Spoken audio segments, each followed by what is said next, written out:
and play on 2nd and 10. That's his youth right there. Tagovailoa trying to make up for it. Fires to the end zone. Touchdown! Alabama wins! So today I'll be reacting to week 0 of the college football season.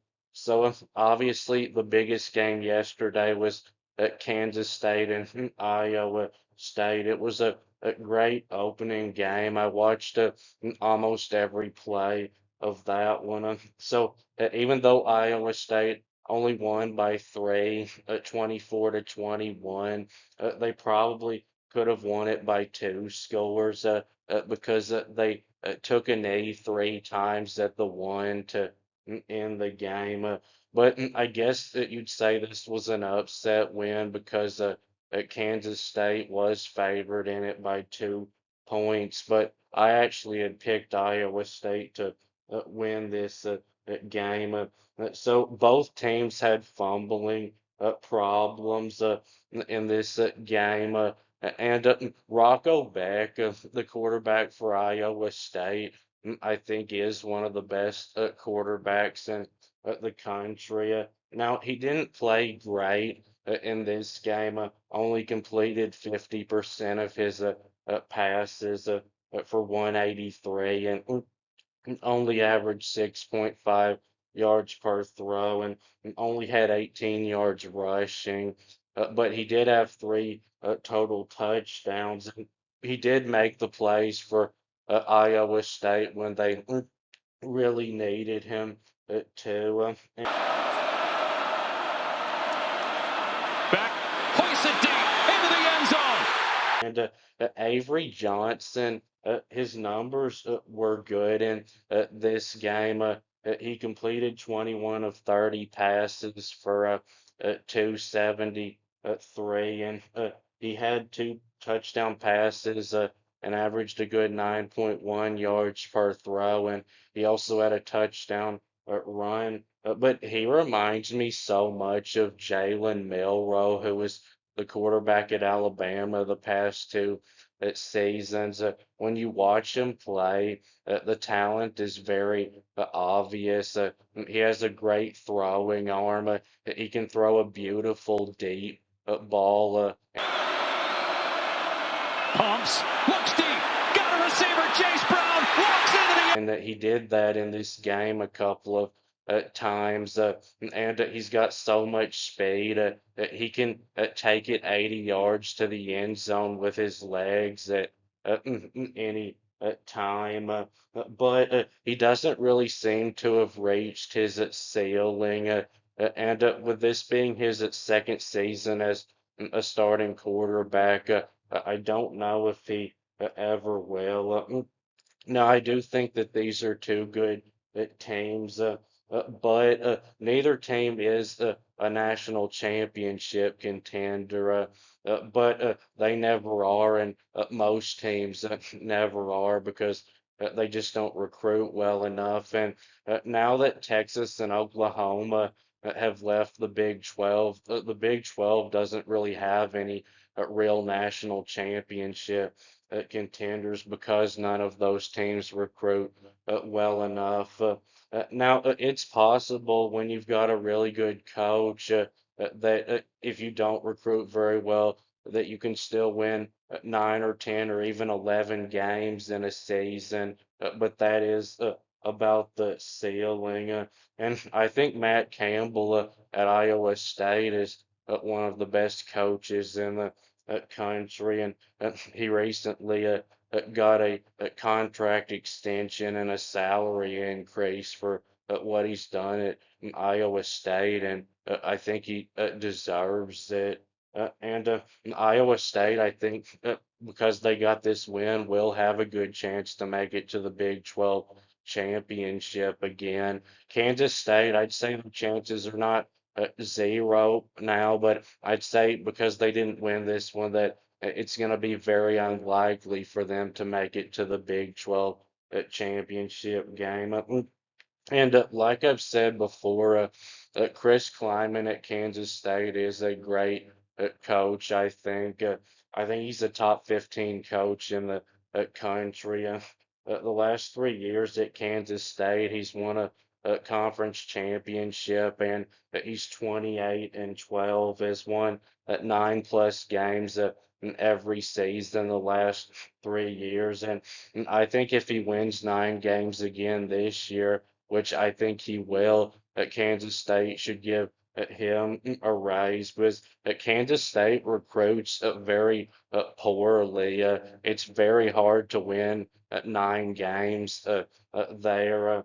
But he made two very dumb coaching decisions in this game. The first one was when Iowa State fumbled and Kansas State got the ball in the red zone, and they couldn't get a first down, so it was 4th and 1 at the 7, which would probably be an easy field goal, and he goes for it, and they don't get it. And then later in the game, it's 4th and 1 at their own 30, and their offense had been struggling, and he goes for it, and they don't get it. And then Iowa State gets a touchdown later from it. And Kansas State's running back Dylan Edwards got hurt on what was his first play of the game when he fumbled a punt return. And that probably hurt Kansas State. Hopefully, it's not a serious injury because I think he's going to be a superstar player for them this season. I think he's going to be a great running back and a great return specialist. And I also think he's going to be a big help to them at wide receiver. And Kansas beat Fresno State yesterday, 31-7. I watched part of that game. I thought that was an okay win for Kansas because Fresno State, they're not a terrible group of five team.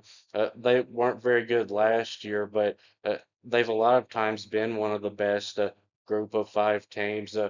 But even if Fresno State is the best group of five team this year, Kansas's opponents in the Big 12 are most at least still going to be better than Fresno State is going to be. But their quarterback, Jalen Daniels, I thought played really well in this game. And Kansas, I don't see as a contender to win their conference this year, but if Jalen Daniels can stay healthy, I think they have a chance of winning 8 games this season. But he has struggled to stay healthy in his college career, and if he can't, then Kansas is going to have another bad season because Kansas is still recruiting terribly. They didn't even recruit inside the top 70 this year. They didn't have any 4 or 5 star recruits. The only difference with Kansas now is the coaching is a lot better than it used to be. And then UNLV played yesterday. I didn't watch this game, but they're considered to be one of the top contenders to get the group of five playoff spot because they won 11 games last year and they hired Dan Mullen as their head coach, who has a lot of experience as a Power Five head coach.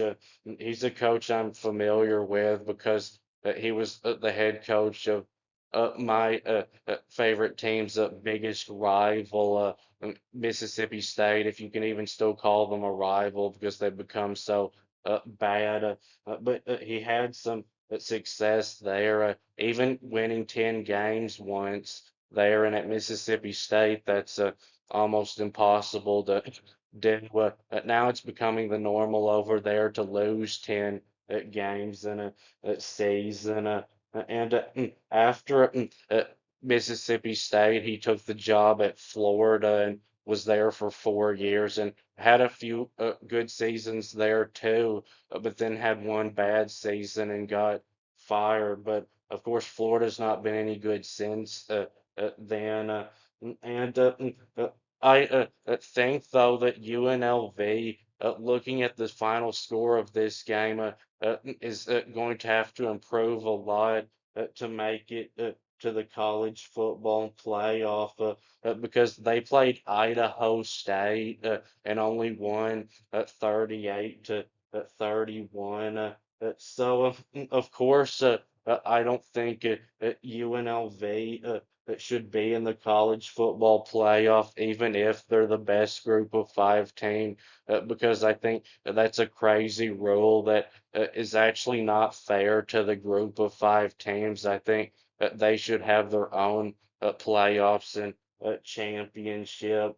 But even with that rule, that team yesterday sure didn't seem like the team to get the group of five playoff spot. I picked Boise State, to get it because even though Boise State loses Ashton Jeanty, who was by far their best player last year. If you actually look at the rosters for UNLV and Boise State, like I did, UNLV hardly had anyone coming back from the year before, and Boise State actually did have quite a bit coming back. But that will be it with this video. Please subscribe. Thanks for watching, and I'll be back soon.